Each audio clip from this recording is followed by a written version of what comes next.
A howl cuts through the night, deep, guttural, not of this world. In the dark hills, blood is spilled, secrets fester, and something summoned is hungry for more. Can you possibly escape? What's that? You want to be scared? Come with me.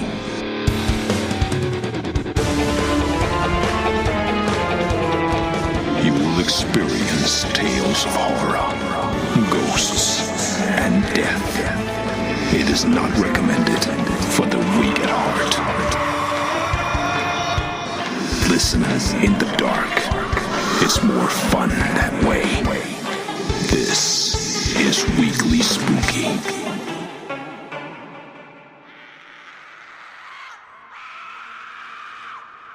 Hello, my spookies.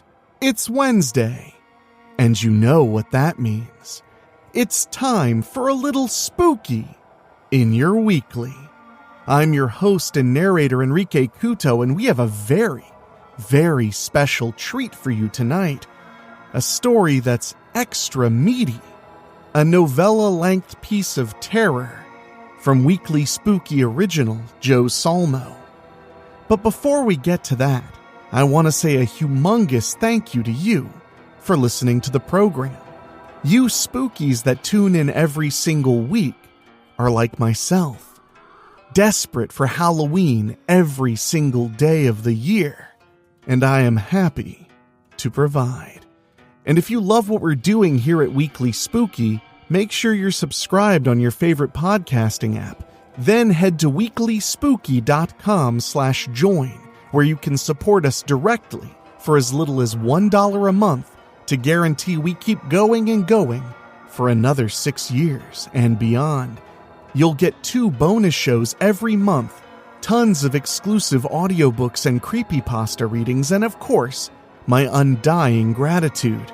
Just head to weeklyspooky.com/join.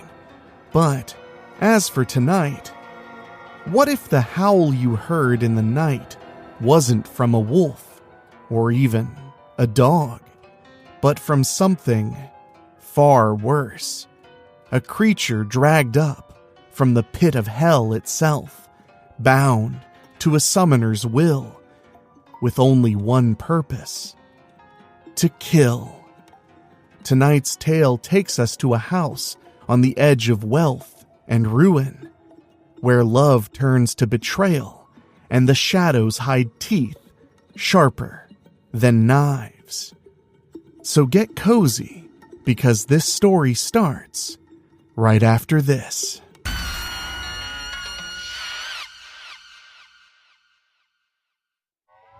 The Hellhowler by Joe Solmo. From the files of James Becker, case number 6023. The Hellhowler. It was on April 5th that I was first contacted by the client, one Marlene Krause. She came to my office on Church Street just after lunch. I had just eaten a pastrami sandwich, hard roll mustard. I could tell by her gorgeous green eyes darting around in fear that her lunch had been of the liquid kind, a woman after my own heart.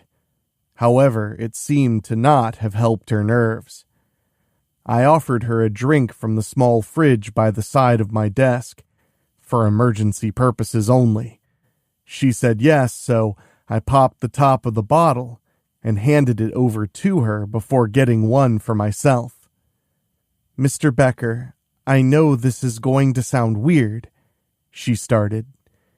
If I had a dime for every time I heard that sentence, I could have retired years ago. I don't know who I need to see to get paid, though. "Please, call me James," I said.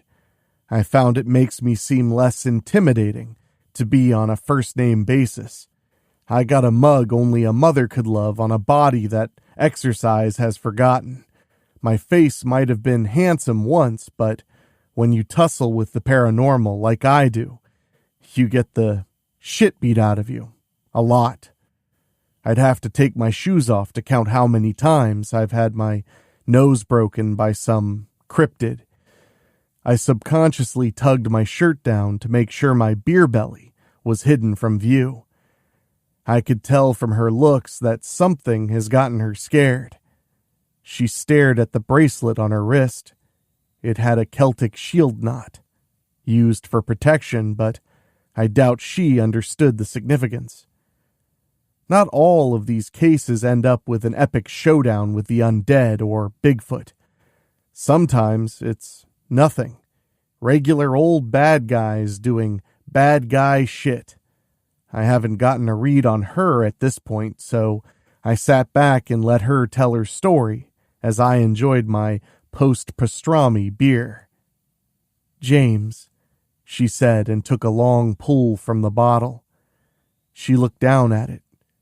I could tell she wasn't used to slumming around with beer. She was a fine brandy kind of gal. She took a moment to collect herself and looked up at me. "I think I'm going to die." "We are all going to die," I said with the infamous Becker charm. That's how I get all the ladies. My compassion and the power to speak the wrong thing at the wrong time. Women love assholes, and I am a fucking catch. I mean, soon. I think I'm being hunted," she explained and pushed a lock of her wavy brown hair back behind the cutest ear I've ever seen. I bet her shampoo smelled amazing. "Hunted by what?" I asked her, taking a drink myself from the bottle. I didn't notice anything off with the flavor. People of refined taste have no taste. You know what I mean? "I don't know. I don't know how to explain it. Last night at home, my husband and I," she started. Husband? I should throw her out of my office, I thought. I couldn't be that cruel. Could I? I mean, don't you go looking into my past for that answer. The answer I'm giving you now is a reluctant no. I guess I won't find my true love on this case either. Maybe the next. "What's the address?" "Address?" she asked. "Where do you live?" I inquired with a raised eyebrow. "Oh, we're over in Heaven's Hills, the new development," she answered. Of course she was. That was big money. I didn't think the places were open yet.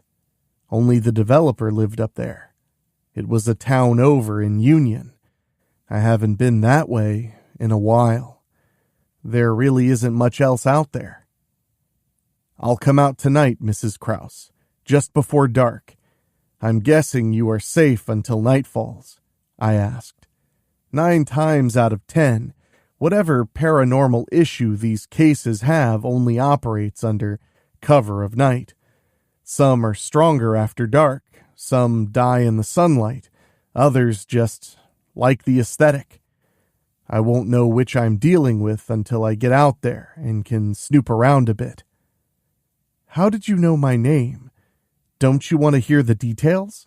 she asked confusedly. "Is anyone else living over there yet? Or is it just you and your husband, the developer? I'll get all the details tonight when I get there. I'll interview you and your husband. Once I have both stories, I can figure out what we're dealing with here. I am terribly sorry, but I have a very important client I have an appointment with." I kind of lied. Kind of. "Of course. Forgive me for barging in like this. I should have called and made an appointment," Marlene said as she stood up. I tried not to get caught gawking at those legs of hers as she made her way to my office door. "7 okay?" I called out after her. "Perfect," she replied, and when I looked up at her face, she was watching me. Damn it. Too slow on the eye withdrawal. It's been a while since I've been caught gawking. She was sharp. I admired that in my women. "Thank you, Mr. Becker," I mean, James, I already feel better knowing you are on the case." I gave her an award-winning smile until she closed the door. I finished off my beer, sat down, and put my feet on my desk. Time for that appointment, I thought, and drifted off for a few hours. I needed my beauty sleep. I know what you're thinking. What an asshole. But let me explain. Since I was a kid, I could kinda feel the paranormal, catch glimpses of the things that lurk in your bedroom at night. Most people go their whole lives without seeing any of that shit. I've pretty much seen it all, and let me tell you, it's fucking frightening. I don't get much sleep at night when those things like to do their business. I catnap during the day, just to get by. Oh, and once those things know you can see them, they don't leave you the fuck alone. Even friendly ghosts get lonely, and you are the only thing that can see them other than cats. Yeah, not a lot of downtime. Don't get me started on the darker beings. Don't go away. Weekly Spooky will be right back. After my nap, I hunted around for more info on the Krauses. Sometimes good old detective work gets me all the information I need for a case. But in this instance, they seemed squeaky clean. I don't like my rich people to be good, too. Makes the world not fair. No Faustian deal with the devil or stepping on the backs of others to get there. Sometimes life just doesn't make sense. I grabbed my keys and a fresh bottle from the mini fridge with a mental note to restock. That I know I won't remember until it was too late, and headed out the door. It was still cold out, not the frozen tundra of a northeast winter, but a transition toward spring. I regretted not grabbing my coat about 4 seconds after getting in the car, but I refused to go back on principle. I drove up the long, steep dirt road leading to the development, past the field of stumps that used to be a forest, and up I went until I was nearly at the top of Heaven's Hill's namesake hill. There stood the only house that had actually been built up there. It was large and white, and had columns so you knew it was from money. It had a circular driveway, a 2-car attached garage, and a fountain in front that wasn't working yet. A well-maintained frontage greeted me as I exited my shitbox 1978 Dodge Omni. People ask me how it still runs after all these years. It's part Dodge engineering, part owner love, part incantations and the blood sacrifice of the mice that tried to winter in it, or steal the dropped fries from under the seat, I tell them. That usually makes them go away and talk to someone else. To be honest, I have no idea why it works, and I'm not questioning it. It's been paid off for a long time and still starts when it needs to. The door opened as the last sputters of the mostly replaced Mopar engine died out. A man stood at the entrance wearing a tux. I suddenly felt underdressed in the same stained t-shirt I met Mrs. Krause in earlier. "Could you tell Mrs. and Mr. Crouch that James Becker has arrived?" I asked the butler. He gave me a particular look and motioned me inside. In the foyer, Marlene Krause waited, wearing a cocktail dress and holding a wine glass in her hand. Her brown wavy hair surrounded her beautiful face and hung halfway down her torso. It took me a moment to take my eyes off her.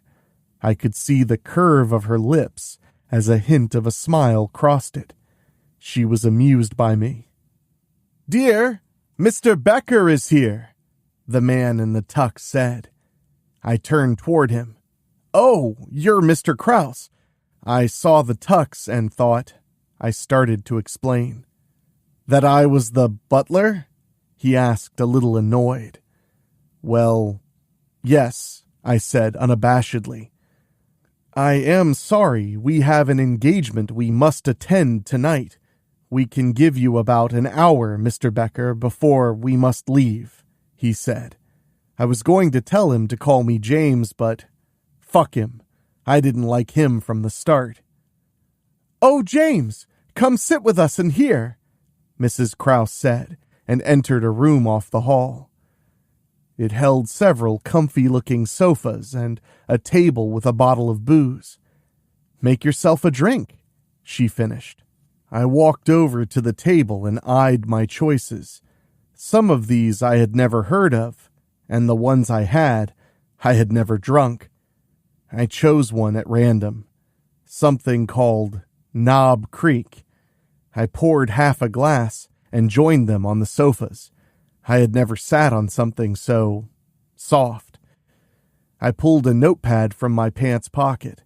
I like the old school feel of writing down everything myself. I remember facts better that way. Cell phones are spotty at best out here anyway. I took a big gulp of the Knob Creek and gave them a smile as they watched me. I'm pretty sure they didn't see my eye tear up. "Let's start with names and occupations," I said. "Marlene Kraus, housewife." "John Kraus, land developer," they said.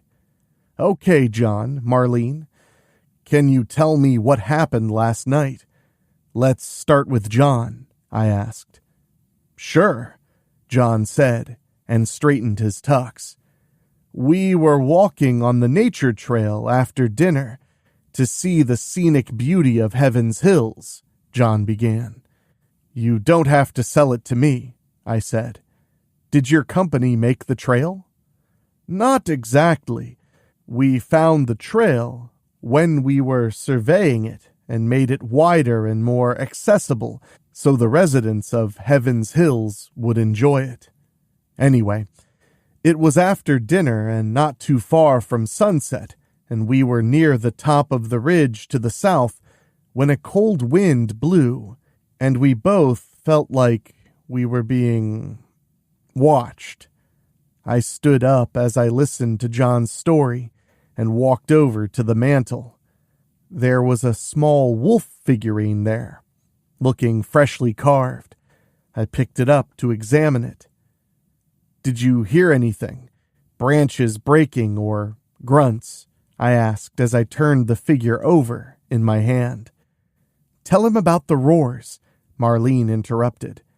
"Not so much a roar as a howl, like a dog or a," John explained. "Wolf?" I interrupted, showing them the figure. "Yeah, it carried on the wind, but it was faint. I had stepped off the trail to take a quick leak, and I heard it. It's hard to say for sure which direction it came from," John continued. "There hasn't been a wolf around this area for 100 years, I explained, and set the figure down on the mantel. "I'm just telling you what I heard," Marlene said with a pout. "Sorry, I didn't mean to indicate I thought you were lying," I apologized. She still sat there, beautifully pouty. John was a lucky man. "Continue," I said to John. "Soon after that, we decided to head back, but we both kept looking over our shoulders. We realized we were walking faster than normal. Both of us felt like we were being followed. It was most unsettling," John said. "Still no grunts or rocks being thrown? Trees being hit by other trees in the distance?" I asked, thinking I had an idea of what it might have been. You're not safe yet. Weekly Spooky will be right back. "What do you think it is, Becker?" John asked. "Well, Sometimes there are things in nature that don't like man's encroachment, things that can be territorial. I've seen a dozen Sasquatch cases that start like yours, but they usually have rocks being thrown or other aggressive behavior. So far, you haven't actually seen anything, correct? I asked. No, nothing, James, Marlene said. Ah, she remembered my name. I may have floated off the floor just a little bit. I'll tell you what, why don't you two head out to your event that you're so dressed up for, and I'll take a walk down this trail and see what I can find. We can reconvene in the morning, I told them. Be careful, James, Marlene said. Oh, if you fancy that figure, go ahead and take it. I don't want to think about wolves right now. I picked up the figurine again and told them thanks and slipped it into my pocket. Where did you get it, if I might ask? From a shop in town. A woman carves them herself. When we were driving around looking for a land to develop, we stopped in and thought it was a charming little shop. We picked it up as a souvenir of our faith in our investment and future, John explained, and then excused himself. Marlene walked up to me, so close I could smell her shampoo this time. It was apple-scented. I was glad I was wearing glasses to keep my eyes from popping out of my head as I snuck a glance at the cleavage in front of me. Thank you, James. I feel better knowing you are on the case. Please, if there is anything I can do, don't hesitate to ask. It gained about 1,000 degrees in that room, I swear. I'll get this whole thing figured out. You have nothing to worry about. I'm a professional, I said, and downed the rest of the Knob Creek and placed my glass on the table. I'll have the butler take care of it, Marlene said, with a sultry smile. My face reddened, which I didn't think was possible, since all my blood was differently located at the time. I found my way back out to the car to get some supplies. I grabbed my on-the-go pack, which included such occupational necessities as holy water, silvered blades, dowsing rods, not the kind used for water, and various other stoppered bottles of various concoctions, and more modern-day toys like a drone and a Kindle. Why an e-reader, you may ask? Well, when you need that one ancient tome to save the world, and you have mere minutes left to do so, you do not want to have left it behind at home base, do you? Besides, all these old books were heavy, and not to mention a fire hazard. It sure is a pain in the ass to digitize some of those tomes, but it has saved my ass more than once when dealing with ancient pseudo-deities and prophecy. I didn't expect to need it on the trail, but I tucked it into the front pocket anyway. I slung one of the straps over my shoulder, then the other, shifted the weight around until it was as comfortable as possible, and groaned at the incline of the start of the trail. It looked like it crested the hill behind the Kraus house. Ha! It didn't take long for me to get to the wooded part of the trail. Most of the development was happening further down, with the Krauses building their mansion to lord over all below. I did notice that the path was wide and smooth, and saw skid steer tracks on the packed dirt. The occasional uprooted tree lay next to the path, and gave me a great place to sit and catch my breath, even if it was just a modest incline I had vanquished. It was quiet up here, and I could feel a slight breeze. Even though it wasn't much above freezing, it was welcomed on my sweating skin. Occasional bird chirps and small sticks breaking I could make out through my own labored breathing. Typical woods noise, nothing to be frightened about. I have spent many a night in the woods hunting the paranormal, and I don't spook easily. Once I could concentrate, I closed my eyes and focused in on my gift, looking for signs of anything out here in the woods that might be from another realm or a cryptozoologist's dream, but felt nothing. I decided I would go down a bit further, at least to where the Krauses had said they got the eerie feeling, before I headed back to the car. I took a sip from the half-empty water bottle I found on the floor of the Dodge. It was mostly refreshing and not gross at all. I shouldered my pack and moved a little further along the path. It had mostly flattened out, to my relief. I found the hike actually enjoyable, even if my body was wondering why I was putting it through the torture. I decided to ignore my lungs and beating heart and just enjoy the view. That's when I crossed it. What it exactly was, I didn't know. A boundary of sorts. I could feel the creepiness fixating on me as I scanned the woods for any sign of life or even unlife. There are many boundaries in the world. Some are easily defined, like rivers or the Great Wall of China. Others only certain people can perceive, like thresholds and ley lines.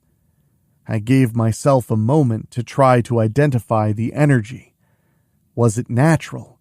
Was it occult-related? It was slippery, really hard to get a bead on.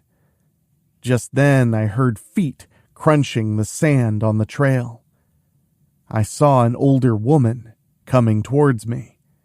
She had one of those Taco Bell dogs on a leash. Its bug eyes looked up at me, and it started to bark.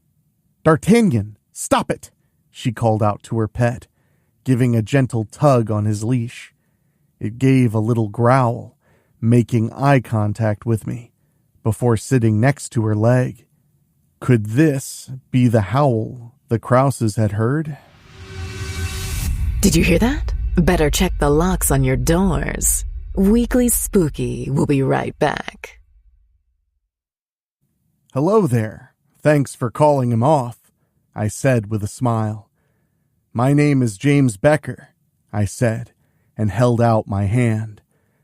The woman looked down at one hand holding the leash and the other an old, gnarled walking stick, then back to me.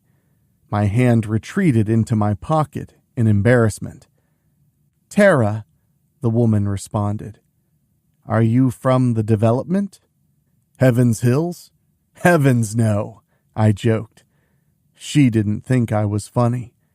I wish I was back at my office with another pastrami sandwich and beer. "They took the nature trail and widened it. I've been walking it for years. It was always wide enough for me and D'Artagnan before. Don't see why they had to improve it," she said. "I don't know either." "You walk this trail often?" I asked. "For years," she replied coldly. "So you said." I didn't feel anything coming off of either her or her dog. At least, nothing that stood out more than the boundary which was still making my senses go haywire. "The trail used to lead to that lake down there, through the woods. I used to go and feed the ducks," she explained. "I thought bread was bad for them," I said, trying to engage her. "I said nothing about bread. If you're not from the development, then why are you on the trail?" she asked. "The Krauses hired me to investigate a possible dangerous animal on the trail. They said they felt like they were being followed the other night. Do you think D'Artagnan here might have gotten off his leash and came after them with all the fury of a Crunchwrap Supreme?" I asked. "He never leaves my side," Tara responded. She was a real talker. "Say, how much further does this trail go before turning back toward Heaven's Hills?" I asked. "About a mile. It dips down the other side of the ridge for a bit, then climbs back up behind where they built their house, she answered. More uphill. Great. I think I'll just turn back, I said, and slipped a crystal just off the trail. I didn't think she noticed. I'll come back for it tomorrow and see what kind of energy it absorbed. It might help me figure out what kind of boundary this is and what exactly I am dealing with. Have a good one, I said, and gave the woman a wave. I turned to go back to my car. I felt 100 times better after crossing that boundary again. Just as I turned a curve in the path, I caught the woman in my peripheral. She had not moved from that spot and was watching me. What a weirdo, I thought. I gave her another wave and a smile before starting the descent down to the Krause house. She never waved back. She probably thought the same of me. Could she be the culprit? Maybe it wasn't a cryptid that chased them. Maybe it was some witch that marked a piece of land to chase off developers. She sure was crabby enough. Well, that's not fair. There are plenty of witches I know that are pleasant to be around. I got back to the car and threw the pack in the hatchback of the Omni. I had some leads to start. Like, what is that boundary? Will the town property records show me something there that might help? Do my spiritual friends know this Terra? Did the figurine fit into the equation? Do I have any chance with Mrs. Krause? Sadly, I already knew the answer to the last one. A resounding no. Maybe when I write my memoirs, though, maybe then I can pencil it in.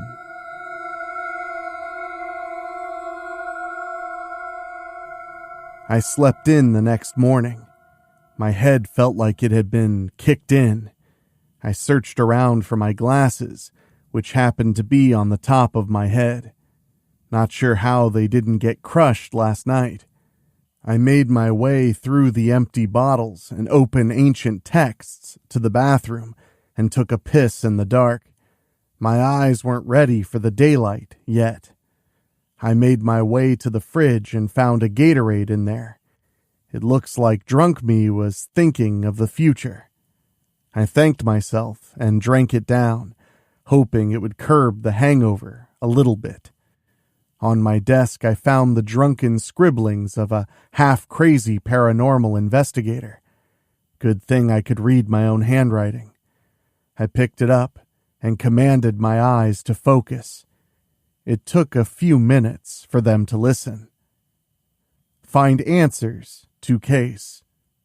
Sometimes I really am proud of myself. I popped on the TV, volume on mute as I waited for the hangover to subside. I woke up again about 2 p.m. and realized it had been a day or two since I had showered. I went into the bathroom and cleaned myself up, made myself human again, even took the time to shave.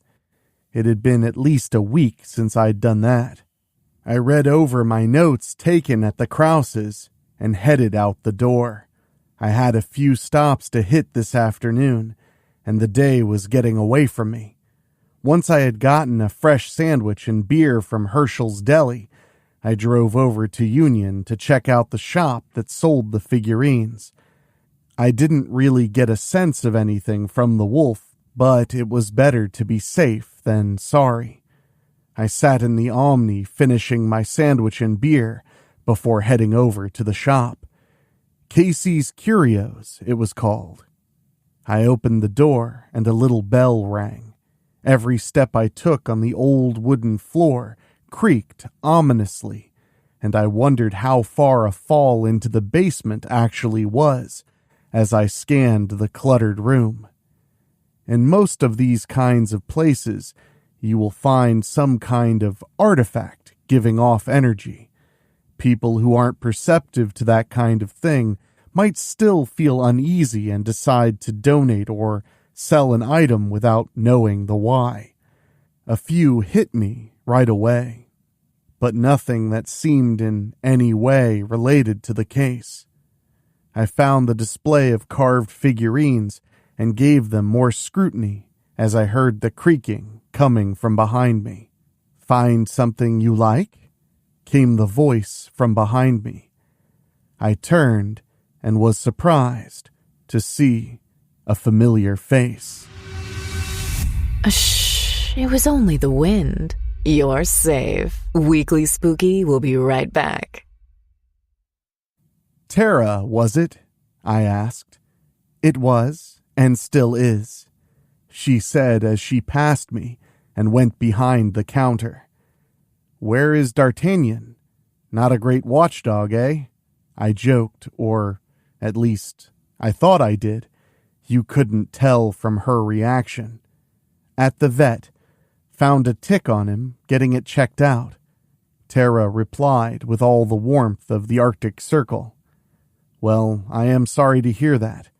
Anyway, as I said yesterday, I was looking into some wild animals up in Heaven's Hills for the Krauses, and I found this in their study," I said, producing the wolf figurine.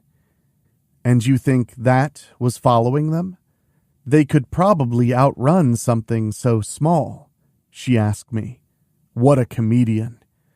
"Well, I found it curious that they had a wolf figurine on their mantle and said they had heard howling on the wind. I thought I would check out where the figurine came from," I replied. "Let me know if any of these make a sound. I'll charge another $5, Tara said, and opened a shipping box that had been on the counter. She pulled a locket out and set it down. I could feel the energy emitting from it.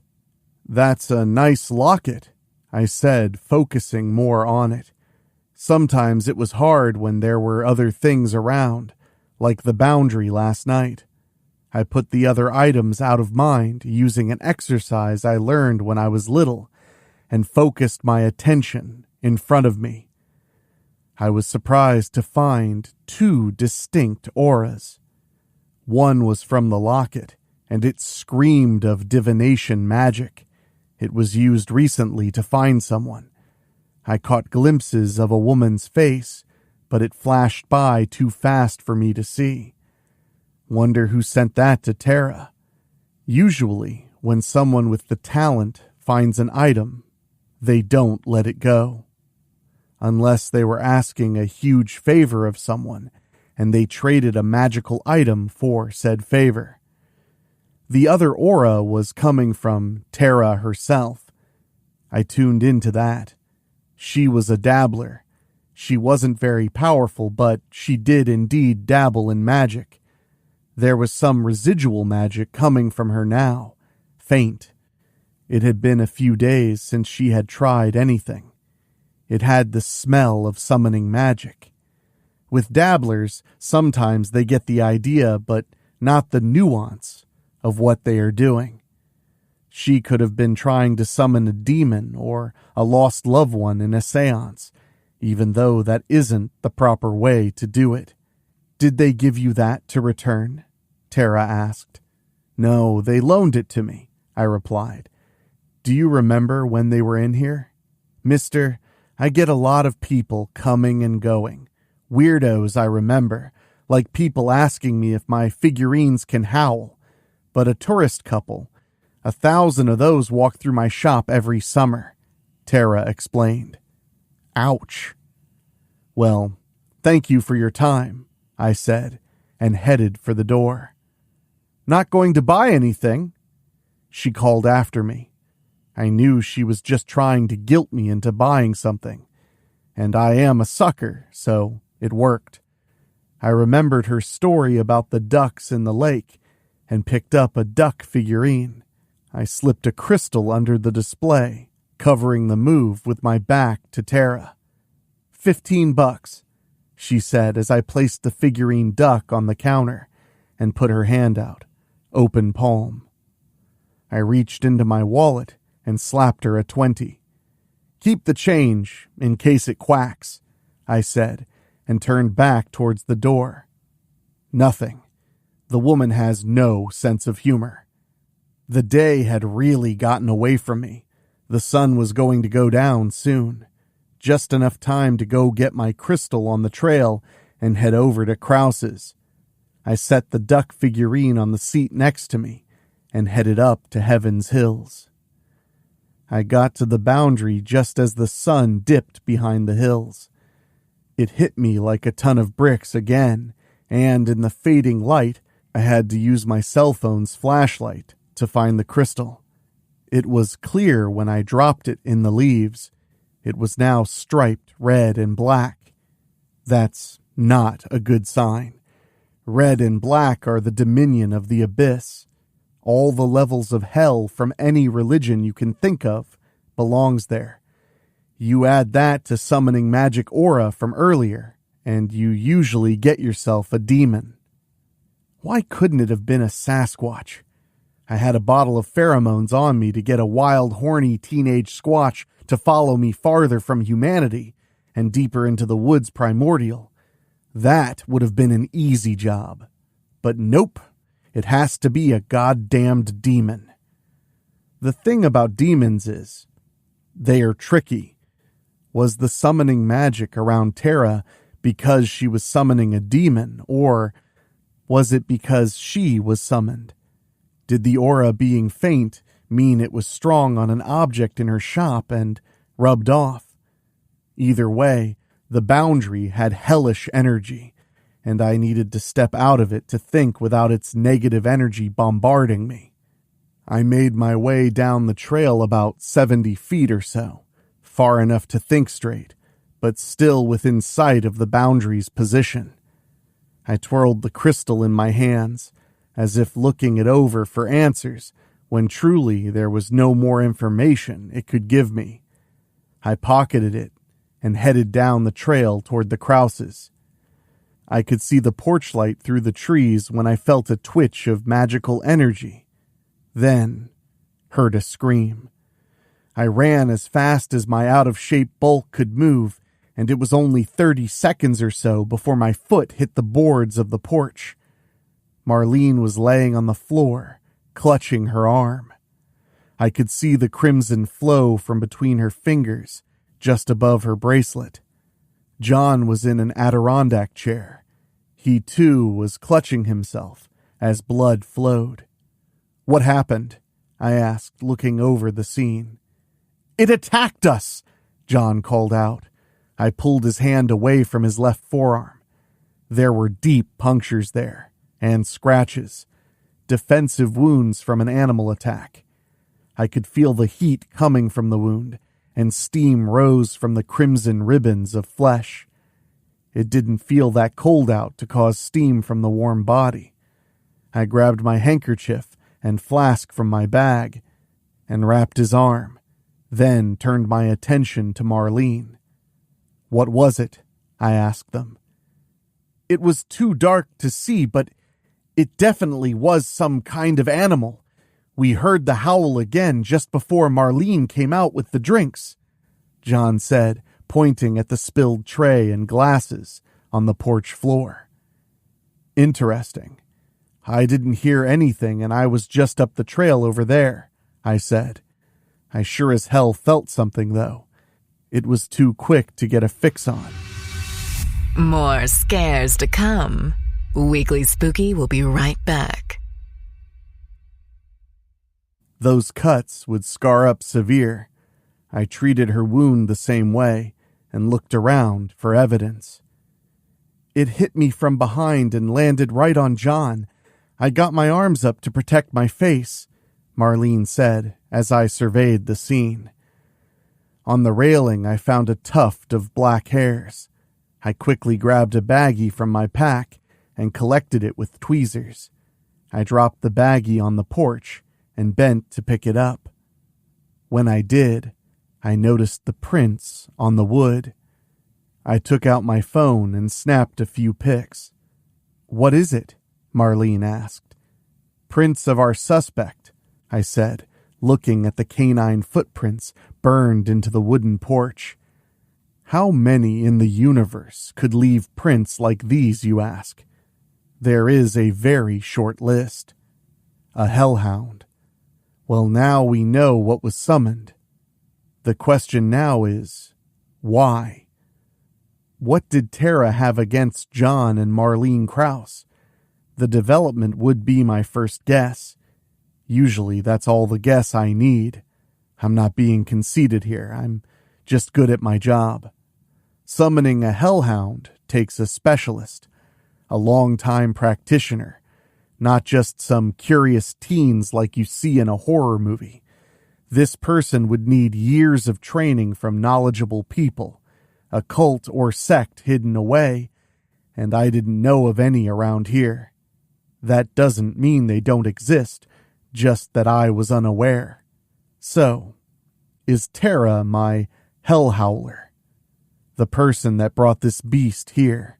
Or is there another player I haven't met yet? I would say intriguing, but what I really would be thinking is, for fuck's sake, why can't these cases ever be easy?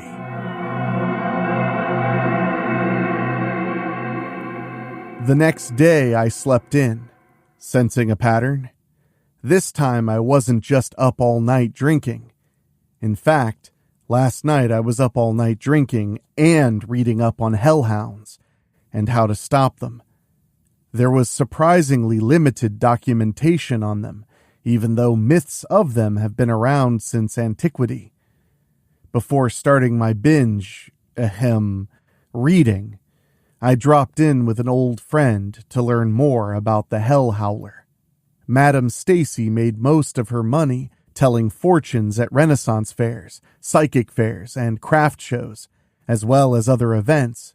But she was the real deal, unlike most of them on that circuit. Since she had been around and seen a lot of things, and much like me, found steady work here with all the conduits of the paranormal that seemed to intersect in our little slice of America, I pulled out my phone and opened the picture I took of one of Madame Stacy's books. She wouldn't let me touch them, let alone borrow them, which, to be honest, is probably a good thing. That is the other reason for the Kindle. I can't keep a book's binding intact for more than a week, no matter how careful I was with them. They just disintegrate under my care. I pinched the screen and zoomed in on the left column of the page. Hellhowler, a specific spellcaster with a knack for summoning from the abyss. This person can imbue their emotions into their magic, asking for help from the lower planes. Powerful Hellhowlers can summon up to Class 5 demons. If they work in tandem, a coven of Hellhowlers could summon even more powerful entities. There is a rumor of a shadow mass that can be conducted with 99 Hellhowlers to draw a prince of hell to the summoning circle to answer 3 questions. As with any summoning ritual, if done incorrectly, or without the right amount of power, control of the summoned entity will falter, and in most cases, it will turn on the summoner. Found in several cultures, many use their powers for political assassinations or shows of power. Cultures with blood rituals and human sacrifices are common places to find Hellhowlers. Known Hellhowlers have been found among the Aztecs, Canaanites, Celts, and Germanic peoples, for example. Below was a picture of a woman in an open robe with her arms in the air. In the center of a magic circle in front of her was a tornado of flames, with sinister eyes looking back at her. Well, that didn't really tell me what to do to stop one. I guess I'll have to throw the kitchen sink at it when I confront it. The kitchen sink is what I call a concoction of all the usual monster killers. Holy water, wolf's bane, iron supplements, and minced garlic are the main ingredients. Smells like shit, but it gets the job done. Most of the time. I rifled through my books on ways to protect Marlene from the summoned beast, made a quick list, and headed back to Madame Stacy for the items I didn't have myself. Having hair from the beast provided us with some material to make a charm out of. In a perfect world, that should be enough, but since we don't know who summoned it, there really was no telling. Madam Stacy and I worked on the charm for most of the afternoon, before I realized I had not eaten anything today. My stomach groaned its displeasure. "Are you thinking what I'm thinking?" I asked Madam Stacy as she looked up from the charm. My stomach had interrupted her spell. "You go grab us a couple of sandwiches so I can finish this in peace," she said. I had only interrupted her a few times with questions. "What do you want?" I asked the mystic as I watched a woman at the front window peeking in. Madam Stacy put a closed sign up so we could get this done before tonight. "Pastrami, hard roll, mustard," she said, and went back to work. I should propose right now. If only she were a little younger. She was older than the Omni. I slipped out of the side door not only because that was where the aforementioned shitbox was parked, but this way I didn't have to confront the customer at the door. I'd much rather confront an angry ghoul feasting on corpses in the local cemetery than deal with living, breathing people. They're so much harder to get a handle on, what with their schemes and lies. You're not safe yet. Weekly Spooky will be right back. I pulled out onto the street and headed the few blocks west to the deli. Yeah, I could have walked, but this was more efficient. I walked into the deli a hero. They thought something had happened to me because they haven't seen me yet today. That says a lot more about me than it does their friendliness, I think. When I told them I needed 2, they all made mocking faces, which to me said, "Whoa, look at the big boy getting 2 sandwiches." They didn't believe me when I said one was for a friend, even when I got 2 drinks. Maybe I'll see if Madam Stacy can put a minor curse on them. Maybe make all their wives grow mustaches or something. I grabbed the bag and was back at the shop within 20 minutes. Stacy had finished the charm for Marlene to wear. A necklace. It also had the Celtic shield knot, like Marlene's bracelet. We finished our late lunch as we went over the defenses I was going to put up in the Krause's home. I was running out of time. I wanted to stop over at Tara's shop again to get a better feel on her and what talent she might have with the magical arts. With a reluctant hug, the only payment beyond the sandwich Madam Stacy wanted, I was on my way to Tara's shop. I should get there in time to ask her some questions. I gotta start setting an alarm so I don't sleep the days away. I usually fight the evil at night, but the day is crucial prep time. Maybe I should just stock up on caffeine pills, since I'm not one for coffee. I had a few hours of daylight still when I parked in front of Tara's store, Casey's Curios in Union. Her sign said they were open to 5, just enough time to get home around dark this time of year. You know, maybe to give directions to your pet hellhound, who was somehow disguised as a chihuahua named D'Artagnan. Although that would be a funny scenario, it was very unlikely. I didn't detect any camouflage magic on the dog when we first met, and if I was dealing with a football-sized hellmutt, the scratches would have been on the Krause's legs, not arms. How would it have reached? Trampoline or a poochapult? I opened the squeaking door of the Omni and made my way inside the building.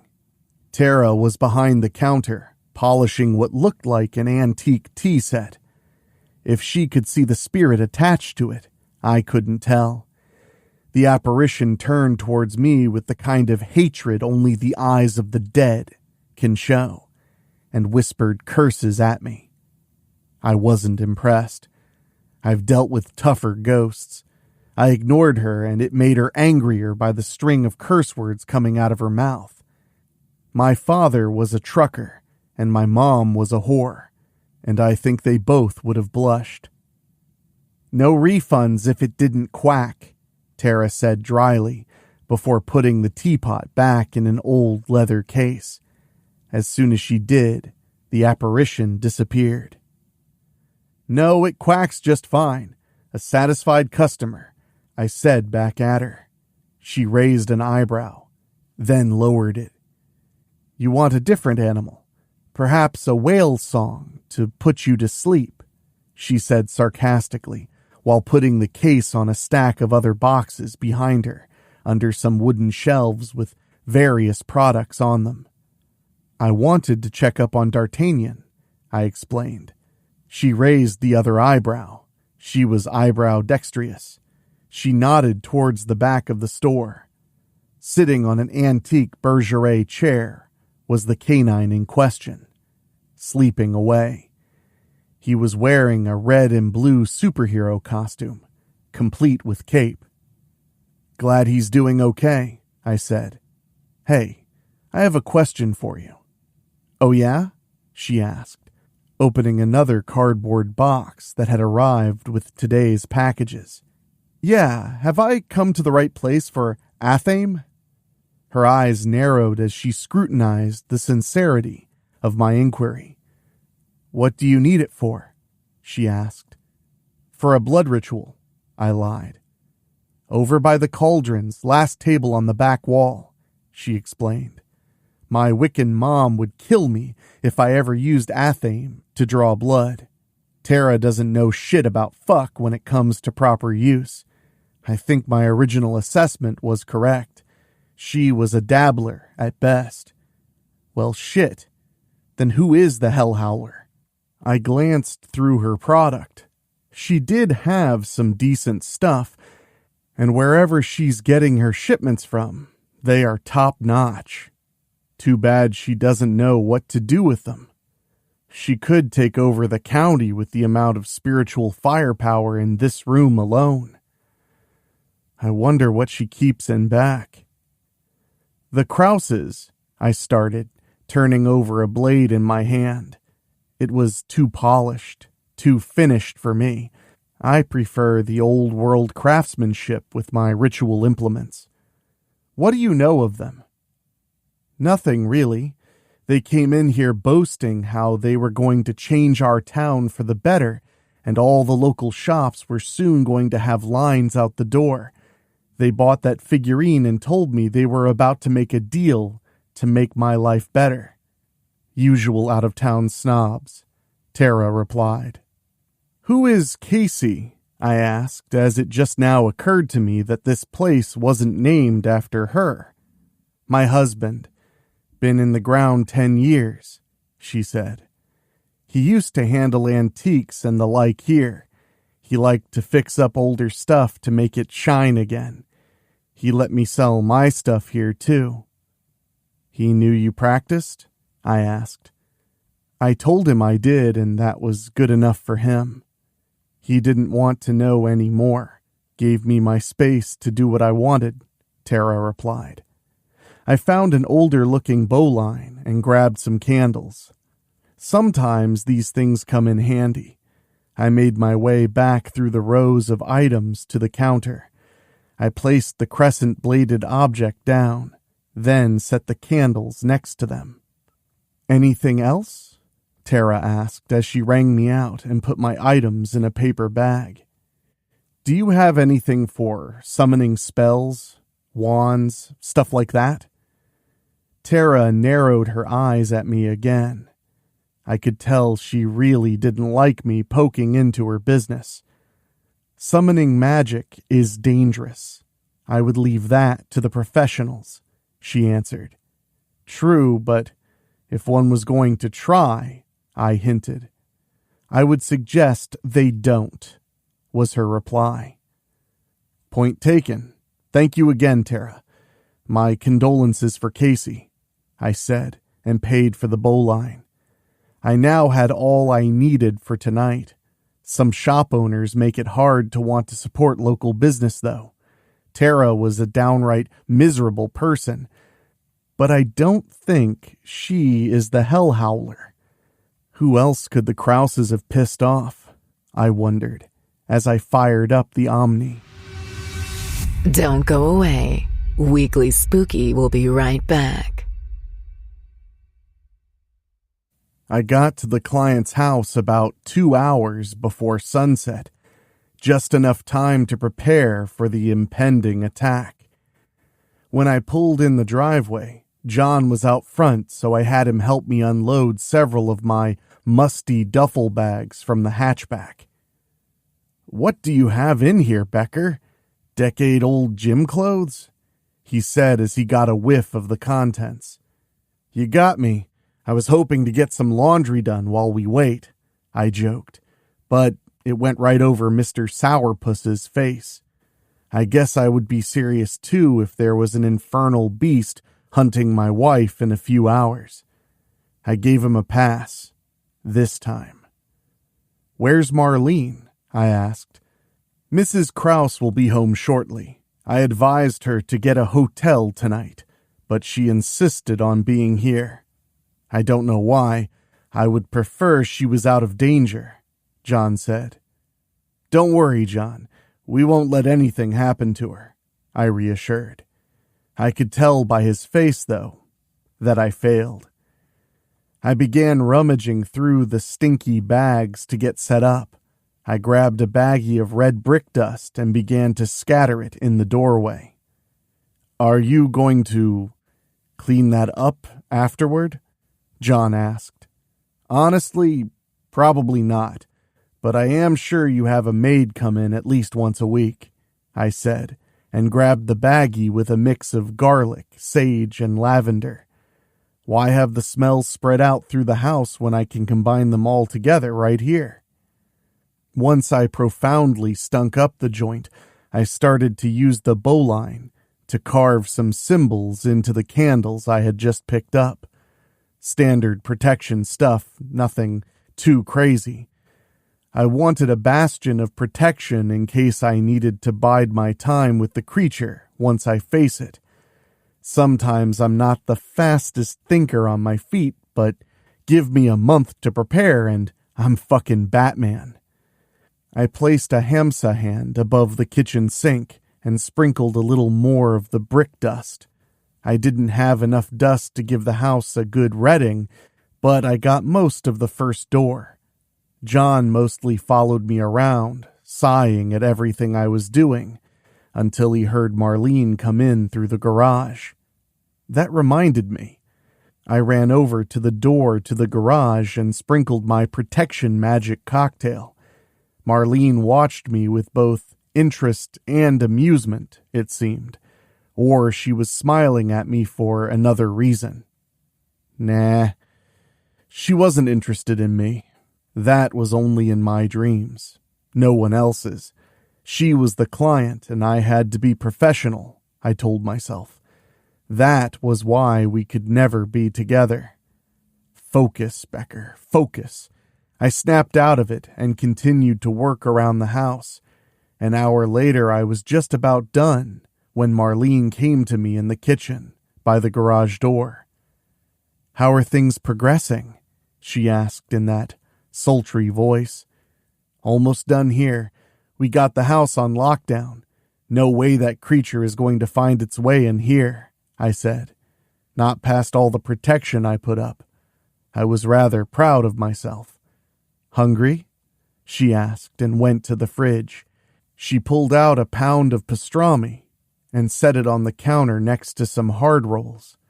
She knew me. "I could eat," I understated. "Here, have a seat. I'll make you a sandwich," she said, and pulled a knife out of the block to cut the rolls.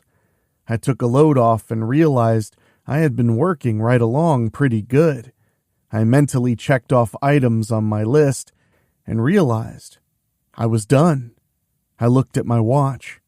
I had 22 minutes until sunset and the chance of attack. With everything I read on these hounds, they are usually spotted over 3 days. The summoning only lasts that long. If they fail, they don't go back to hell. They simply cease to exist, so there is the motivation for escalation of attacks. The final one should be tonight. I just had to make sure it wasn't a fatal one. I looked over at the other smelly duffel bag in the hall, the one I haven't opened yet. It held the best line of defense. Basically, a wholly rolled up newspaper to hit it on the snout with and say, "Bad dog," or "Bad hellhound." Well, that sounds more appealing than what it actually was. Supernatural beings aren't always pretty, and neither are the tools and weapons used to fight or subdue those beings. I know what I had in the bag wasn't going to win any craftsmanship awards. It looked like total shit, but none of that matters as long as it gets the job done. "Here you go." Marlene smiled warmly and sat down next to me at the table. I could smell her perfume. "Thank you," I said, and looked down at the sandwich. She must have given me half of the meat I saw her take out of the fridge. "Wow, now that is a sandwich," I said, and held it out at arm's length admirably. "Don't drop it," she said, as it started to slip from my hands. She grabbed for it and ended up putting her hands around mine. Her skin was soft and warm. Very warm. "You feeling okay?" I asked. "Under the circumstances, yes," she replied, and gave me an award-winning smile. I melted in my chair and puddled on the floor to bask in her glory. I snapped out of it when I realized I had spicy brown mustard on my shirt. Humbling. "Oh dear," she said, and grabbed a paper towel. She wet it in the sink and returned to me, rubbing the damp paper product on my shirt. She was so close, I could smell her hair. "What's that?" I asked, and backed up as her husband entered the room. He carried the rest of the candles I had carved protection runes in, and a box of matches. I could smell the sulfur of the matches waft by my nose. If he cared I was that close to his wife, he didn't let on. Man, I would be furious. More scares to come. Weekly Spooky will be right back. I finished placing them on the second floor. I had these left over. "Where do you want them?" John asked. I pointed to the next room. "Most likely the creature will come to one of the doors. I'd place them near the front entrance. The door is made of glass and vulnerable," I told him. He nodded and headed out to the foyer.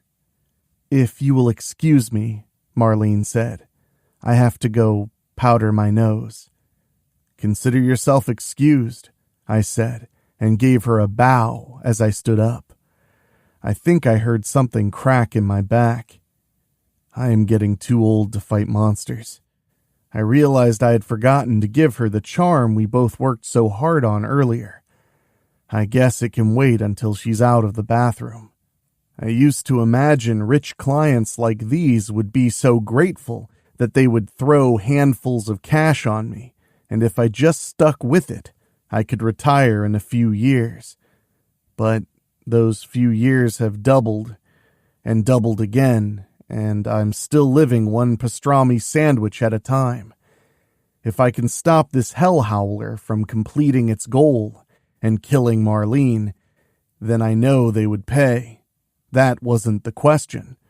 I just know from previous experience it's never enough. While Marlene was out of the room and no longer distracting me, I went over my list again to make sure I had all the bases covered.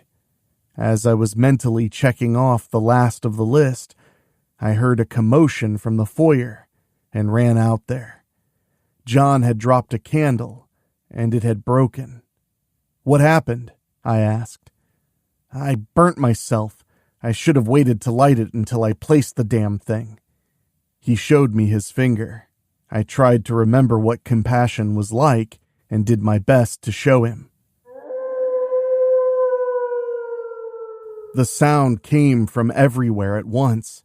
The howl rang through my head, sending flashing images of my own gruesome death at the claws of the beast being summoned. I caught glimpses of the animal's point of view as it closed in from the forest path. I heard the snort of its nostrils, trails of smoke rising from the nasal orifices. It covered ground fast and would be here in seconds. "Where's Marlene?" John asked with a scared expression. "Powdering her nose," I responded. "I'm right here," she said, entering the foyer with us while looking over her shoulder. I glanced at the door to make sure we had enough protection coverage even with the broken candle. We were good. We should move to an interior room, if possible, barricade ourselves in until I can assess the situation, I explained. "This way through the kitchen," Marlene suggested, and we followed. I grabbed my bag on the way through. As we passed through the kitchen, another flash of the beast's point of view entered my mind.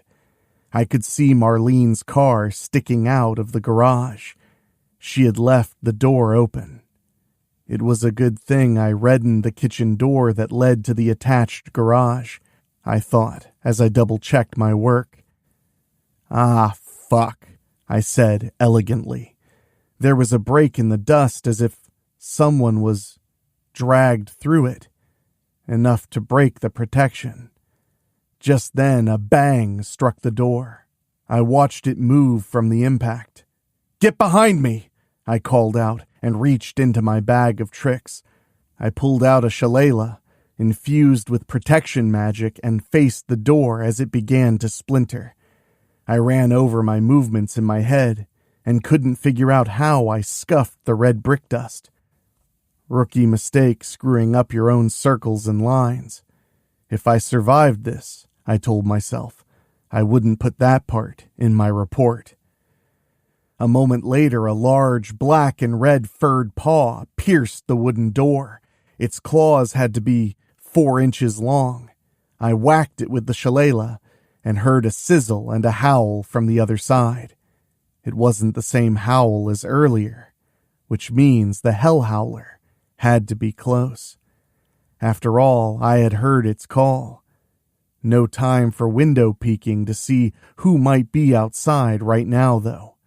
I turned my eye from the door for just a second to see John and Marlene still standing there. "Get in the room!" I yelled out.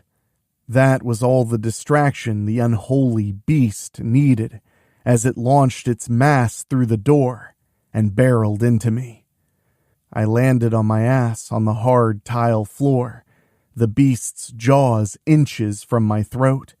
The only thing that stopped it was the shillelagh held in my hands across its slobbery jaws. Definitely not the damned Chihuahua, I thought.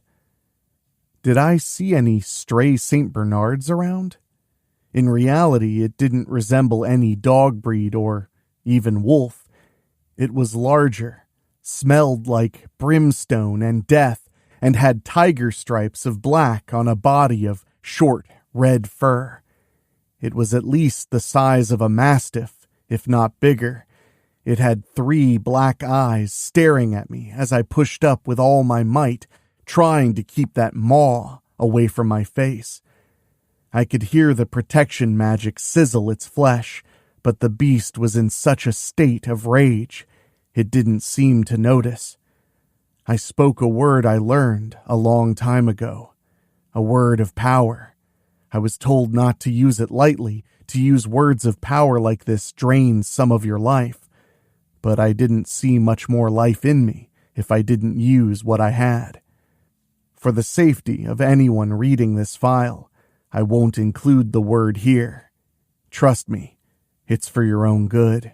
I spoke the word, and the magical force created within rushed through my hand and lifted the hellhound into the air, throwing him into the island in the middle of the room.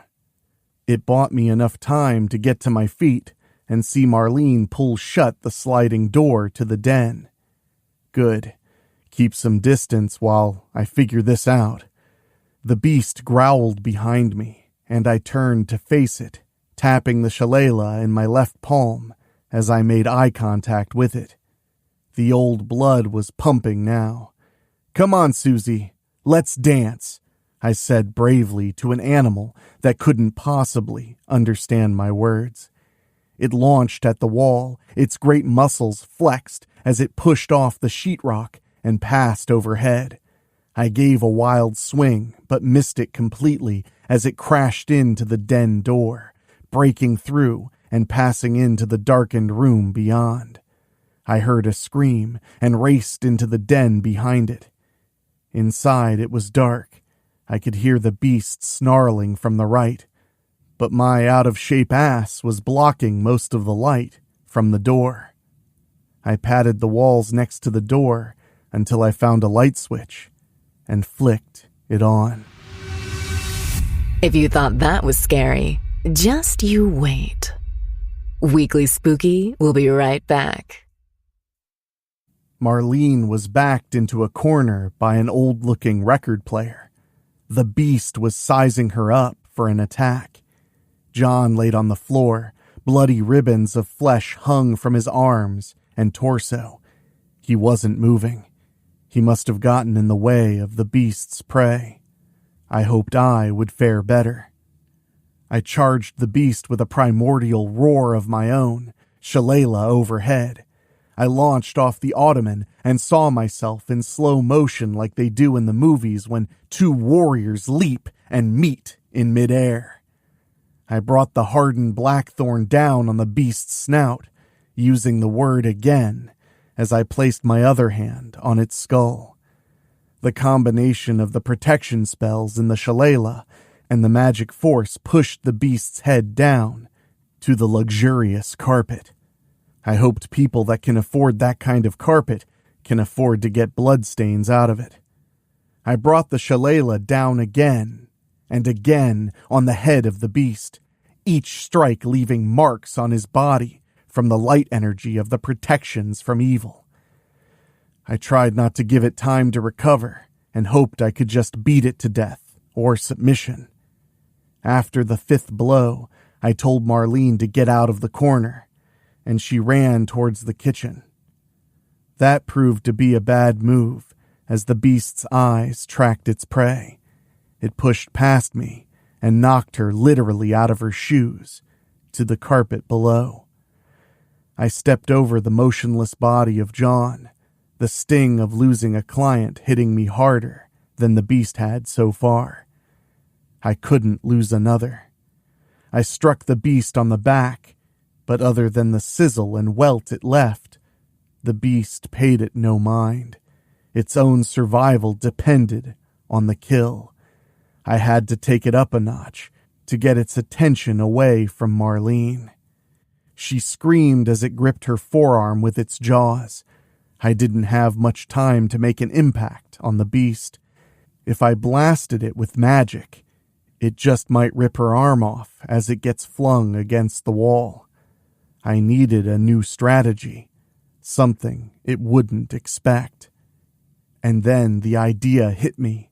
My mind dismissed it almost as fast as I thought it up. I heard a bone break in Marlene's arm, followed by another scream. There was no more time to debate. There are certain places, whether you are a beast, a man, a cryptid, demon, or angel, that are very sensitive to pain. One being the eyes. But I wasn't on that side of the beast. Oh no. I was on the other end. I looked down at my shillelagh with a tear in my eye. It was like saying goodbye to an old friend. Because if this worked, and I survived, I knew I wouldn't want it back. I spit on the end and gave it a shove where the beast was least expecting an attack. When there was resistance, I pushed harder and harder. Half the shillelagh disappeared before the beast even reacted. I don't know how to describe the noise it made. It didn't belong to beast or man. It was almost a surprised mewling with a hint of betrayal and a bit of, "How dare you?" Instantly, it let go of Marlene, who scrambled on those beautiful legs back against the wall as I got the whole beast's attention. It began to turn on me, and I knew if it did, I was dead. I held up the end of the magical shillelagh suppository in my hand and uttered the word one more time, letting the magic flow through the wood and inside the digestive tract of the unholy beast. As the magic reached the tip, it reacted to the protection magic infused there, and the force was pushed away from the shillelagh in all directions. The wood was wrenched from my hand as the beast twisted and made eye contact just a second before the force was released. Starting with the intestines expanding, the beast began to bloat with the magical force pushing through its body. Its sides expanded out until it was shaped more like a hell hippo than a hellhound. I saw the anguish in its face a moment before the hell pinata burst, raining hellhound flesh down on a shocked Marlene. It hit me too, but I wasn't as shocked. This was the outcome I had hoped for. I looked down at the blood and unmentionable material covering my shillelagh and sighed. Well, I guess if I wanted to go out in a blaze of glory, there wasn't too many ways more rewarding than an exploding holy suppository in a hellbeast. It should be proud for its contribution. I popped down on my knees and took a few breaths. I was still in fight-or-flight mode and had to let myself calm down. Marlene sat on the floor, crying, holding her arms. She didn't look that bad off once you clean the hellhound's insides off of her. I tried to get to my feet and placed my hand on something. It was Marlene's shoe. I rose and walked to her. She was getting up as well. I handed her the shoe. "Thanks, they are really expensive," she said, pushing her hair from her face. "Funny. I thought you had green eyes," I said, looking at her face. She looked back at me with eyes the darkest brown, almost like black pools. "You must have been mistaken," she said. I looked down at my hand and saw red dust on my fingers. "How did that get there?" I checked on John, but like I feared, he was dead. There was nothing I could do for him. I called an ambulance and tried to figure out how I was going to explain what happened. Marlene sat quietly in the kitchen while I did so. I grabbed all my mystical objects and threw them in my car before the authorities arrived. They tend to ask a lot of questions from the kook on the scene, and I just didn't want to put Marlene through a media frenzy and shit show. She had just lost her husband, for Christ's sake. I made it down the driveway just as the sirens reached my ears. I drove the other way. I had left her with what to say. Tell them it was an animal attack. Tell them a bear came in the house and killed your husband. Tell them the chunks are from blasting it with the shotgun while distressed about John. They owned a shotgun. Seemed feasible. If she gave them no reason to doubt her story, then she should be fine. I like it spooky. Weekly Spooky will be right back. A few days later, I came to the wake. I was surprised to see Tara there. She stood outside the church as people came and went to pay their respects to John. I hesitated to go in and walked up to the woman. "Have you been inside?" I asked. "Not yet," she replied, watching a couple exit the funeral home. "You know them?" I asked. "Nope, but I'm guessing they were some of John's investors.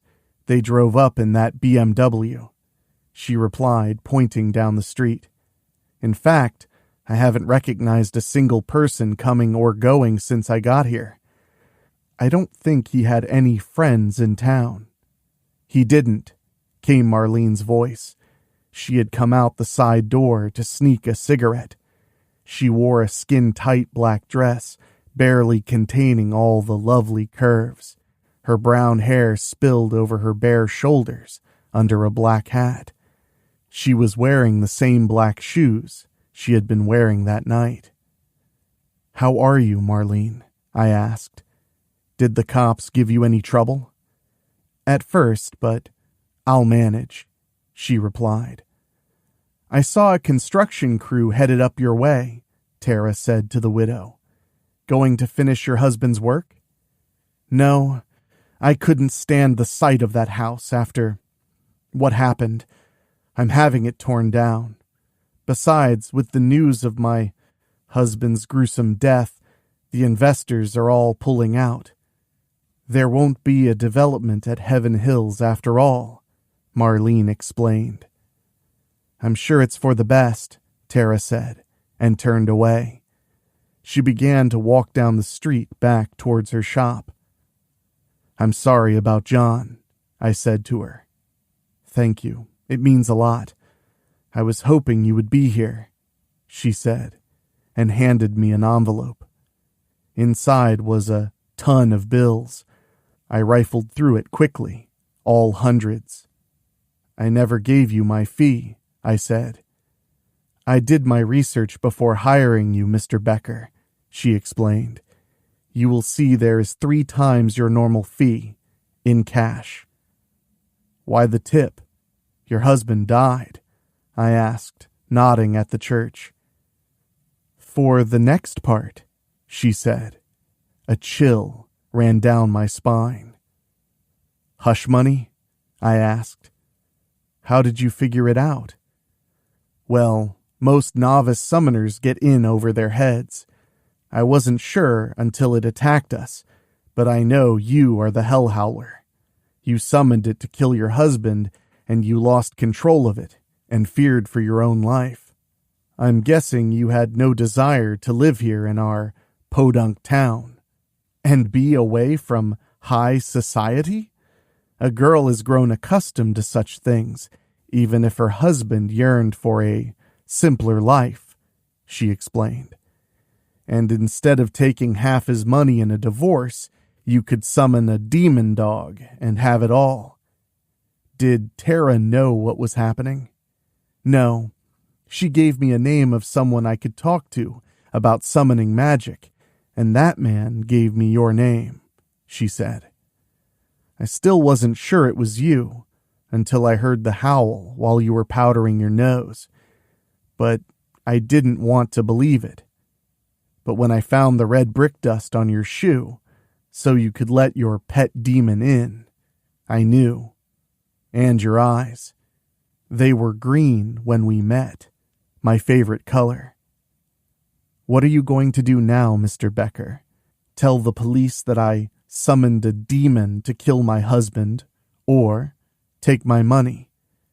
I've learned from my mistakes, but not in a repentance way. I would do it a bit more carefully if I had to do it again. Don't worry, my lips are sealed. It's a shame about old John. He seemed all right to me towards the end. I doubt our paths will cross again.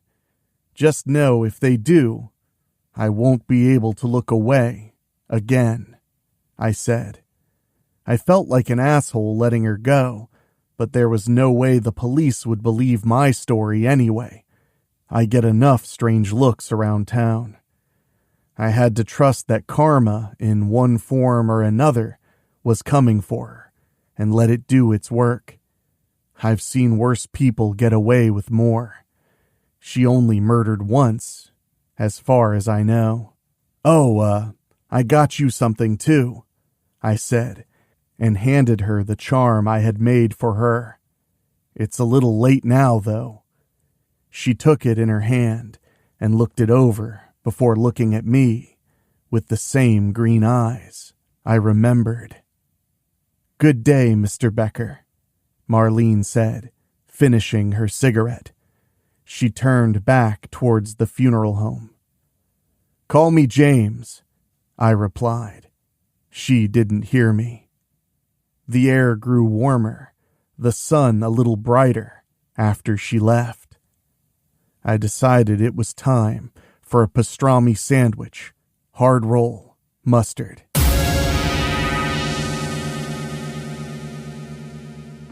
Well, my spookies, I hope you enjoyed that bigger bite of a story this week, something to tempt your appetite as we head into October, when we'll be having a lot more novella-length episodes for you all to enjoy. So make sure you're subscribed if you're not already, because October is going to be a wild time with 31 shows in 31 days. We'll have lots of short stories, novellas, movie reviews, and so much more, something spooky for every single day of the spookiest month of the entire year.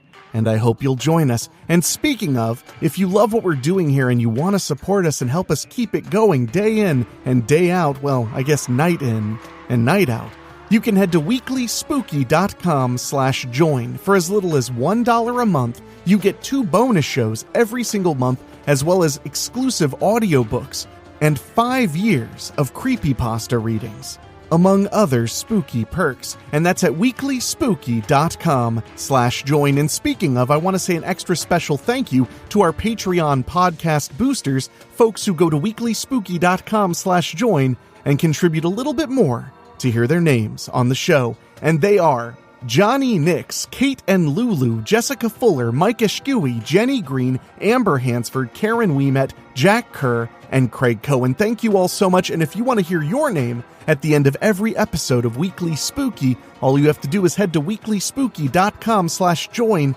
and select the $15 a month or higher tier. We really do appreciate it, and I love saying your names in my silky, spooky voice. But now it's time for me to get back to work, because there's going to be something very special dropping this Friday to help keep you in the spooky season spirit as we head out of summer and into the fall month. So, for myself, for my executive producers Rob Fields and Bobbletopia.com, my producer Dan Wilder, and my composer Ray Mattis, I'll talk at you next time. Thank you for listening. Make sure to find your way back next week. But for now, you are safe. Trust me.